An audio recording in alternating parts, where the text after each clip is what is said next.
उप मुख्यमंत्री एकनाथ शिंदे ने संविधान दिवस पर नागरिकों को शुभकामनाएं दी और 26/11 के शहीदों को नमन किया। विदर्भ में हुई सभाओं में मिले जन समर्थन का जिक्र करते हुए उन्होंने विकास योजना और लाडली बहन योजना को सरकार की प्राथमिकता बताया। संविधान दिनाच्या निमित्ताने मी सगळ्यांना शुभेच्छा देतो। भारतरत्न डॉक्टर बाबासाहेब आंबेडकर यांनी संविधान आपलं सर्वोत्तम लिहिलं आणि त्या घटनेच्या आधारावर आपला राज्यकारभार चालतोय आणि संविधान दिन साजरा करण्याची सुरुवात आदरणीय प्रधानमंत्री नरेंद्र मोदीजींनी सुरू केली। त्यांचं मी मनापासून अभिनंदन करतो। आणि काही लोक संविधानाच्या कोऱ्या पुस्तिका लाल कलरच्या सगळीकडे दाखवतात, त्यांनी जरा याच्यातून बोध घ्यावा असंही मी या ठिकाणी सूचित करतो। त्याचबरोबर 26/11 मुंबईवर झालेला हल्ला, 26/11चा जो काळा दिवस मुंबईकरांनी पाहिला, त्यामध्ये मी शहीदांना विनम्र अभिवादन करतो आणि ज्यामध्ये निरपराध लोकांचा बळी गेलाय त्यांना श्रद्धांजली अर्पित करतो। आणि यामध्ये विदर्भामध्ये मी कालपासून प्रचार करतोय। अनेक सभा मी अटेंड केल्या, अनेक सभांना उपस्थित राहिलो आणि त्या ठिकाणी पाहिलं एक प्रचंड उत्साह, विशेष करून लाडक्या बहिणींमध्ये विशेष उत्साह जाणवला। लाडक्या बहिणी, लाडके भाऊ, अगदी तरुणांपासून युवापासून अगदी ज्येष्ठांपर्यंत सगळे सभेमध्ये उत्स्फूर्तपणे सभेला उपस्थिती होती।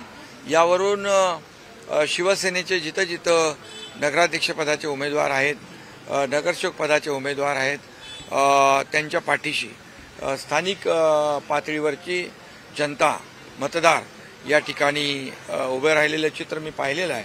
आणि विकासाचा मुद्दा घेऊन आम्ही ही निवडणूक लढवतोय आणि म्हणून नगरपालिका, नगरपंचायत या नगरविकास खात्याच्या अखत्यारीत येत असल्यामुळे मी नगरविकास मंत्री असताना, मुख्यमंत्री असताना देखील जिथं आमचा नगराध्यक्ष नव्हता, नगरसेवक नव्हते, तिथेही आम्ही विकासाला पैसे दिलेले। ते आता इथं गेल्यानंतर सगळ्या गोष्टी समजत आहेत आणि म्हणून विकासाच्या मुद्द्यावर इथे रस्ते, पाणी, पिण्याचं पाणी, भुयारी गटर योजना, मैदानं, उद्यानं, आरोग्य व्यवस्था आणि या सगळ्याला आम्ही पैसे दिलोय।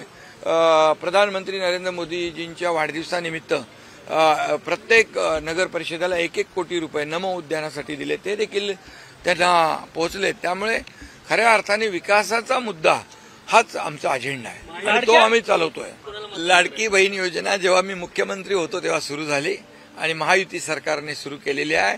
आमच्या टीमने सुरू, आम्ही सगळे होतो, म्हणजे आमची टीम जी आहे, मी तेव्हा मुख्यमंत्री होतो, दोन्ही आमचे उपमुख्यमंत्री होते आणि आम्ही टीम म्हणून त्यावेळेस निर्णय घेतला। पण त्यावेळेस मुख्यमंत्री होतो आणि त्या कशा परिस्थितीमध्ये या ठिकाणी ती योजना सुरू केली हे लाडक्या बहिणींना माहीत आहे।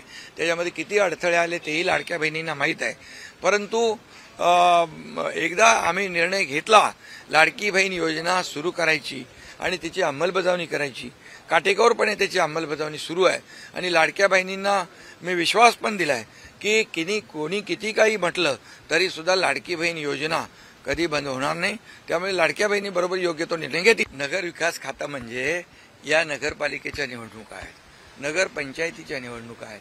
त्यामुळे यामध्ये याचा विकास जो आहे नगर परिषदांचा, या छोट्या शहरांचा नगरपालिकेच्या माध्यमातून होत असतो आणि नगरपालिका या नगर विकासाच्या अखत्यारीत येत असतात आणि नगर विकास विभागाच्या माध्यमातून देखील आम्ही छोटी जी शहरं आहेत ती डेव्हलप झाली पाहिजे, त्यांचाही विकास झाला पाहिजे, त्यांचे विकास आराखडे मंजूर झाले पाहिजे, याकडे आम्ही कटाक्षाने पाहतोय। आणि मोठी शहरं विकसित होतात, पण छोटी शहरं जी आहेत निधी अभावी विकसित होत नाहीत, त्यांना देखील मोठ्या प्रमाणावर निधी दिलाय, यापुढेही निधी देणार, याचा अर्थ असा घ्या। अब आपकी कार और बाइक की हर जरूरत का बस एक ही ठिकाना, श्री श्याम टायर्स। यहाँ मिलेगा आपको व्हील अलाइनमेंट और व्हील बैलेंसिंग, पंचर और टायर सर्विस, कार और bike washing, alloy bend repair और रिम स्ट्रेटनिंग, जनरल सर्विसिंग और बैटरी की सुविधाएं। श्री श्याम टायर्स में सभी ब्रांड के टायर्स उपलब्ध है और सेवा हर वक्त आपके लिए हाजिर है।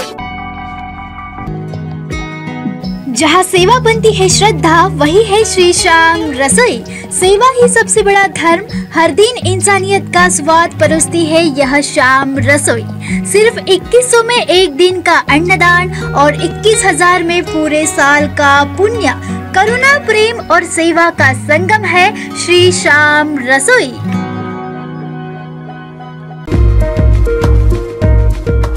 कामठी तहसील के मौजा, पावनगांव, घोरपड़ और रनाडा इलाकों में शानदार लोकेशन पर मिल रहे हैं NIT सैंक्शन प्लॉट्स, वो भी 24 महीनों की आसान किस्तों में। मौका सीमित है, आज ही बुकिंग करें और अपने सपनों की जमीन के हकदार बने।